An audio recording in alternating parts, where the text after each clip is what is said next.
My name is Charles Perry. I'm an American filmmaker working out of Tulsa, Oklahoma. You know, the Black Cowboy project started, actually I'm on year 8, believe it or not. I've been working on this project for 8 years, and my background is that I lived in cowboy country in the United States, in Wyoming. I played basketball there, and then over to Montana, in Montana State, where majority of the cowboy culture is in those two regions. And so, you know, the state of Wyoming, the nickname is the Cowboys.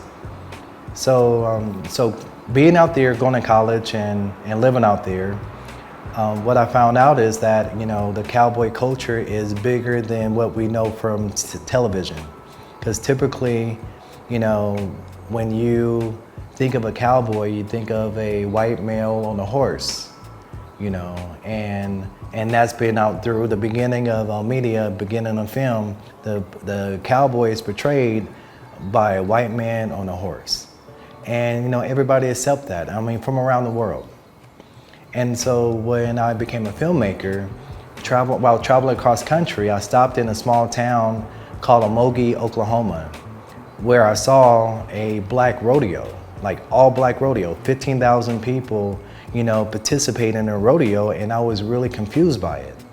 You know, and I ran back to the car and on Google, on my computer, and I didn't really see too much on Black Cowboys. There's some things, you know, on Google here and there like 7, 8 years ago, but it wasn't really explained. And so I decided as a filmmaker to come back and shoot a story on Black Cowboys in Omogi, Oklahoma.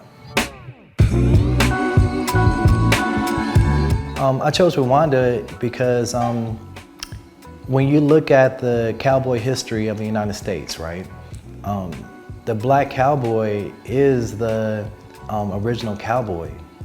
You know, those are the people who actually did the dirty work. You know, the shoeing, the staying up with the cattle. Anything that a cowboy does, that's what the Black Cowboy and the African cowboy have done, you know? And so what brought me here to Rwanda is wanting to know more. Not just about the rodeo, not just about the surface level. I want to know more, which brought me to knowing that the original herdsmen were, you know, cowboys herding cattle. The original herdsman is here in Africa. And so the documentary naturally I followed it, and it brought me here to Africa. And not too far away from here is where the original herders are in Africa.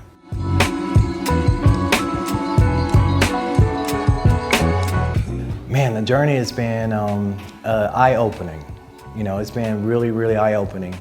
Knowing that the role that Africans played in the United States, you know, it's just not talked about.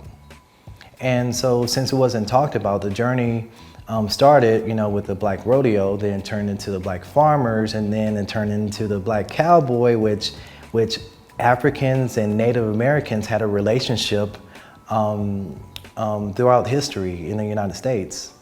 You know, and the cowboy culture was actually invented by Africans and Mexicans coming up through Mexico during the slave trade and up into Texas. And back then, you know, the cowboys were way more closer to Africa than we are now as African Americans. And so following the journey to discovering more of Black Cowboys, following the journey to Black Cowboys led me to, you know, a professor named Art Burden. He's the best in the world about Black history of the West. And when I was interviewing him, he always would bring up Africa, you know, in little ways and in big ways. He would bring in Africa, Africa, Africa throughout the interview, just and subtly, you know. And so that stayed with my head, and that stayed with me. You know, the word Africa stayed with me when I was interviewing him, so I decided to, if I get opportunity to come to Africa, I will. Now, while promoting the Black Cowboy in Germany, I ran into a person working for the Rwanda Film Office named Amy Amotomi. And Amy convinced me, or was telling me, you should come and film in Rwanda, come film in Rwanda. And at the time, I didn't think too much of it. But that stayed with me, and when I researched Rwanda and then what it's about and what the country, what Kagame, the president, is doing here, and the emerging economy and everything else, I'm like thinking, this is a good place not only to film, but maybe to open up a studio, which now I registered my business named AfroWorld here in Rwanda. So AfroWorld Studios is registered, and now I got to get the next steps. So I'm pretty excited about that.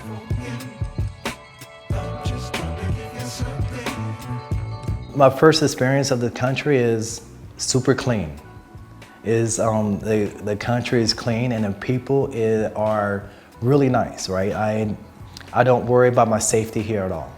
Walking around in New York, you kind of are taught to look behind your back every once in a while, right? But out here, I don't feel that at all. Like, I could walk past a woman in a dark alley at 3 o'clock in the morning, and it's not even no tension there. But in other big cities, is not the same as Rwanda. Rwanda is, what's been going on here just been remarkable, in my opinion.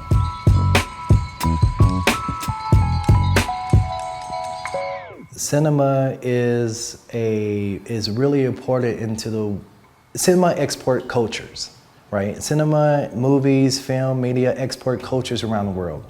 If you haven't been to a place or don't have the luxury of travel, what you know about other countries is what you see and what you read, and what you see and what you read. And so coming to Rwanda, it's important I feel like it's important for Africans and African Americans to tell the side of Rwanda and other parts of Africa that we just don't know about, which we don't get a chance to see, because most of the time when we look at cinema, especially high quality cinema, it's not told through an African lens. And me being African American, I have an African lens that I can tell African stories through, and other Africans, I want to see what their lens is, or what they how they view Africa. I really want to see how Africans view Africa from their lens, but in a way that competes with Hollywood.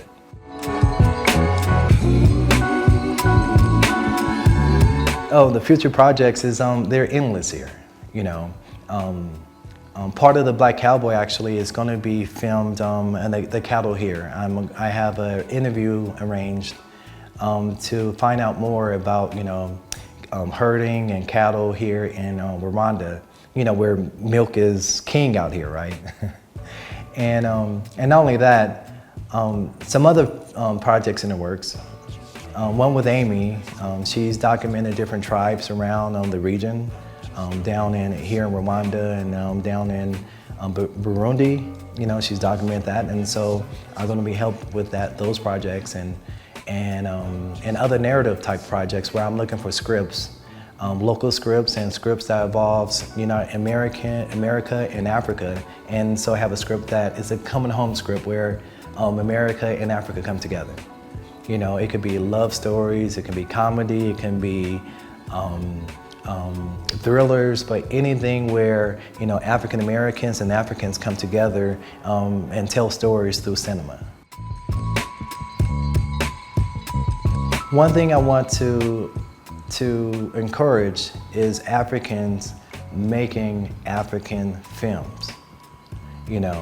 African Americans are great coming out here, but I encourage Africans and locals to make their own film, because nobody knows about what Rwandans go through, what Africans go through, but Africans, And so I encourage, Africans to produce their own, or to work, for people like, Marlon Weir, which is a local here now, originally from Jamaica, but no, he has his own projects going on, and other Americans that have their projects going on. So that encouragement of working together and working independently so you can tell your own stories. I'm happy to announce that I'm going to be screening The Black Cowboy at Havana. For more information, you can visit me at www.theblackcowboy.com.